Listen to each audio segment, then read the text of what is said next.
Consumer Product Safety Commission.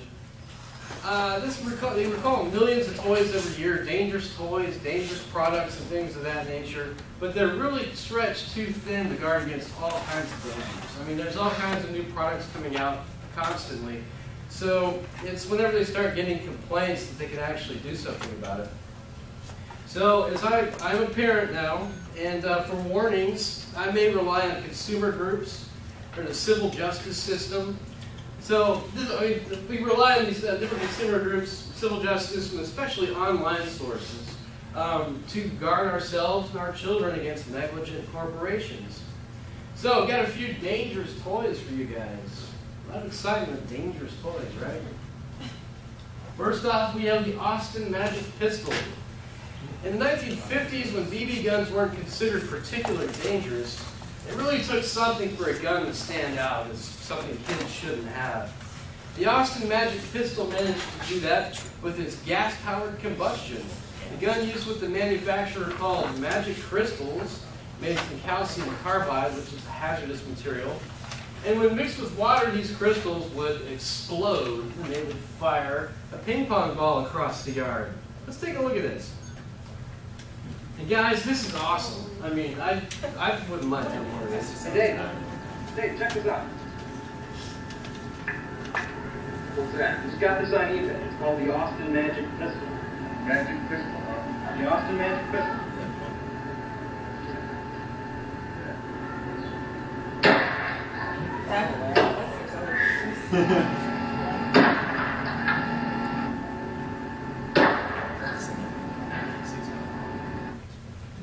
So, Austin Magic Pistol. My birthday is coming up, so check eBay.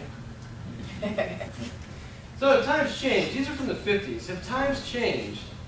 Of course, people in the 50s had different ideas of what dangerous was. They lived under the constant nuclear threat in the Cold War. But what about today? How many of you guys had one of these growing up? The CSI fingerprint examination kit. Anybody own one of those? I was like 13. You had one. You had one.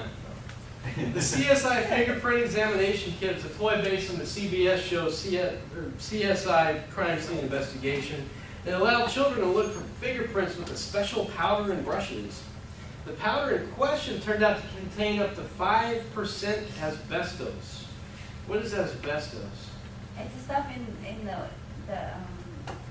walls that kills you. Yes, the stuff in the walls and the ceiling that kill you.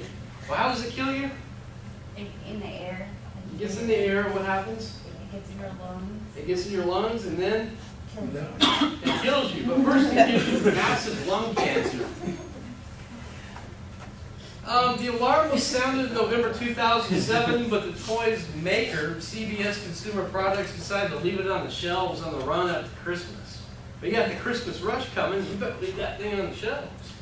Rather than wait for the CPSC to negotiate a recall, the Asbestos Disease Awareness Organization filed an civil action to stop sales of the kit. So you've got this consumer advocacy group going out there saying, hey, we're going to sue you to stop putting this thing out. You guys may be a little bit old for this one, but who had one of these? The Hannah Montana Pop Star card game. That's just did that long hair. It's your turn to be in the spotlight. Anybody own one of these? Nobody had one? Okay. After arsenic, lead is the second most deadly household toxin in existence. And the American Academy of Pediatrics recommends that no toy contain more than 40 parts per million of lead. That's 40 parts per million. And this is why it's alarming when the lab test revealed that the Hannah Montana card game had at least 75 times that level. It had 3,000 parts of lead per million. But Hannah Montana stayed on the shelves, and you know why? It's because the lead was found in the vinyl part of the card and not in the paint.